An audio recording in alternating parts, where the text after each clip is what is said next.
श्री स्वामी समर्थ. जय जय स्वामी समर्थ. दिवाळीच्या सणातील चौथा दिवस म्हणजे बलिप्रतिपदा, पाडवा. हा दिवस आपण कशा पद्धतीने साजरा करायचा, यामागची पौराणिक कथा काय आहे ते मी तुम्हाला आजच्या व्हिडिओमध्ये सांगणार आहे. व्हिडिओ शेवटपर्यंत नक्की ऐका. अनंतकोटी ब्रह्मांड नायक राजाधिराज योगीराज, जगाचे चालक मालक पालक श्री स्वामी समर्थ महाराज यांना त्रिवार वंदन करते आणि आजच्या नवीन सुंदर व्हिडिओला सुरुवात करते. कार्तिक शुद्ध प्रतिपदेचा हा दिवस म्हणजेच बलिप्रतिपदा म्हणून ओळखला जातो. विक्रम संवत्सराचा पहिला दिवस म्हणून याचे विशेष महत्त्वसुद्धा मानले जाते. याला काही जण व्यापारी पाडवा सुद्धा म्हणतात. ते आपले नववर्ष या दिवसापासून सुरुवात करत असतात. हा दिवस शुभ मुहूर्तसुद्धा मानला जातो. या दिवशी गुजराती लोकांमध्ये अन्नकोट करण्याची रीत आहे. अन्नाचे वेगवेगळे ढीग घालून ते श्रीकृष्णाला अर्पण करत असतात. व्यापारीसुद्धा याच दिवशी जमा खर्चाच्या वह्यांची सुद्धा पूजा केली जाते. या सणाविषयी एक पुरातन कथा सांगितली आहे. या दिवशी आपण देवघरातील देवांची पूजा करायची. ती तर आपण रोजच करत असतो, पण त्या दिवशी सुद्धा करायची आहे. पंचोपचार पद्धतीने सर्व देवाची पूजा करायची. वेगवेगळ्या प्रकारची फुलं अर्पण करून देवाला नैवेद्य दाखवून आरती करायची आणि घरातील लहान मोठ्या सर्व माणसांना या दिवशी ओवाळायचं आहे. आणि ओवाळणी आपण देवाची सुद्धा करायची आहे. तसंच आपण घरातील कुटुंबातील सर्व लहान मोठ्या मुलांची सुद्धा करायची आहे. यामागची कोणती कथा आहे, काय सांगितलं आहे ते मी तुम्हाला सांगणार आहे. फार पूर्वी एक राजा होऊन गेला. अतिशय पराक्रमी, दानशूर आणि प्रजाहितदक्ष होता, अशी त्याची ख्याती होती. त्याचे नाव होतं बळीराजा. हा भक्त प्रल्हादाचा नातू होय. इंद्रपद मिळवण्यासाठी त्याने अनेक यज्ञ केले होते. इंद्रपद हरण झाले तर काय करणार, अशी सर्वांना भीती वाटू लागली. श्री विष्णूने यावर युक्ती केली. त्याने बटू वामनाचा अवतार धारण केला व तो बळीराजाच्या दरबारामध्ये गेला. वामनाने बळीराजाकडे फक्त 3 पावलापुरतेच जमिनीचे दान मागितले. उदार मनाच्या बळीराजाने ते दान ताबडतोब दिले. परंतु वामनाच्या 2 पावलातच सारे जग व्यापून गेले. 3रे पाऊल पुढे कुठे ठेवणार. शेवटी राजा बळीने आपले मस्तक पुढे केले. वामनाने बलीच्या डोक्यावर पाय ठेवला. भगवान विष्णूने त्याला पाताळाचे राज्य दिले. देवदिकांची काळजी दूर झाली. इंद्रपद सुरक्षित राहिले. श्री विष्णू बळीच्या औदार्यावर संतुष्ट झाले.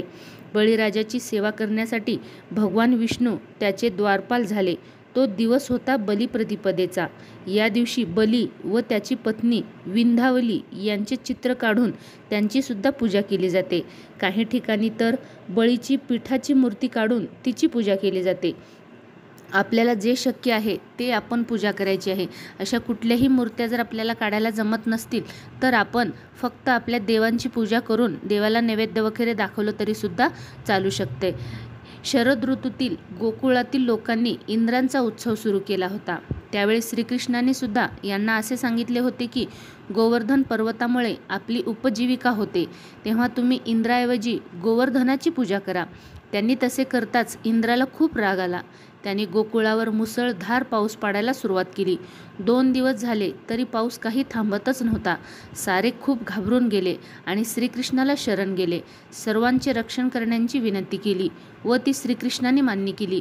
व इंद्र सर्व हरण करण्यासाठी श्रीकृष्णाने गोवर्धन पर्वत एका करंगळीवर उचलला आणि त्याखाली सर्व गोकुळवासियांना घेतले. त्यामुळे त्या लोकांचे रक्षण झाले. म्हणून लोक गोवर्धन पर्वताची पूजा करतात. या दिवसाचे स्मरण म्हणून दिवाळीच्या अन्नपदार्थाचा अन्नकूट पर्वत तयार करून त्यावर श्रीकृष्णाची मूर्ती ठेवून त्याची सुद्धा पूजा केली जाते. गोठ्यातील गाई बैलांना सजवून त्यांची सुद्धा या दिवशी पूजा केली जाते. मिरवणूक काढली जाते. म्हणून या दिवशी श्रीकृष्णाची सुद्धा खूप मोठ्या थाटामाटाने पूजा केली जाते. त्यांना वेगवेगळे अन्नाचे ढीग अर्पण करून अन्नदान केले जाते. हे सर्व या मागच्या पौराणिक कथा आहेत. म्हणून बलिप्रतिपदा हा खूप चांगला दिवस आहे. 3.5 मुहूर्तापैकीचा एक दिवस आहे. या दिवसाचे आणखीन एक वैशिष्ट्य सांगितलं आहे. या दिवशी शंकर पार्वती खेळ खेळत असताना पार्वतीने याच दिवशी भगवान शंकराला हरवले होते. त्यामुळे या प्रतिपदेला प्रतिपदा असेही म्हणून ओळखले जाते. सत्यवान सावित्रीची कथा सर्वांना तर माहीतच आहे. या दिवशी महासती पतिव्रत्य धर्माचे स्मरण म्हणून पतीला अभ्यंग स्नान घातले जाते, पतीला औक्षण केले जाते, पतीला ओवाळले जाते. औक्षण करण्याची पद्धतसुद्धा वेगवेगळ्या ठिकाणी वेगवेगळी आहे. पतीचे पूजन केले जाते. त्यांचं तीर्थ जर घेतलं तर ते सुद्धा आपलं सौभाग्य टिकवणारं असतं. म्हणून सर्वांनी आपापल्या रीतीप्रमाणे सर्वांनी पूजन करायचं आहे. त्यानंतर ह्या कथा पण ऐकायच्या आहेत. आपल्या देवघरातील देवांची पूजा अर्चा करून गोडाचा नैवेद्य दाखवून श्रीकृष्णाची पूजा करायची आहे. आणि आजचा जर व्हिडिओ तुम्हाला आवडला असेल तर लाईक, शेअर, सबस्क्राईब करायला सुद्धा विसरू नका. श्री स्वामी समर्थ. जय जय स्वामी समर्थ.